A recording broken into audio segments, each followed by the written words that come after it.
5টা গরু আনছি, একটা গরু বিক্রি করছি। বাজারে বর্তমানে বেচাকিনা খুব কম। বর্তমানে বাজারে বেচাকিনা কম, গরুও কম হচ্ছে, গায়ে পত্র নাই। কারণ হইছে কোরবানির 1 দিন 2 দিন আগে গরু কিনবে, ফাও গরু কেউ আগে কিনতে পারবে না।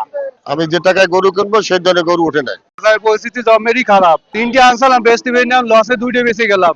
এই হলো পরিস্থিতি। কিনতে আইছি, যদি কেনার মতন হয় কিনবো, কিনা আজকে সুযোগ নাই, শেষের দিন কিনবো গরু।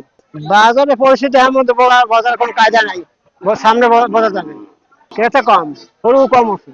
আমাদের পাঁচপাড়া বাজারে মূলত আজকে তেমন ক্রেতার সমাগম নাই, কারণ তো তাড়াতাড়ি গরু ক্রয় করে রাখার স্বল্পতার কারণে অনেকেই খুব স্বল্প সময়ের জন্য গরু কেনে, যা আগামী বাজারে হয়তো বা আশা করি ইনশাআল্লাহ আমাদের পাঁচপাড়া বাজারে অনেক ক্রেতা এবং গরুর সমাগম ঘটবে এবং ইনশাআল্লাহ অনেক গরু কেনা বেচা হবে।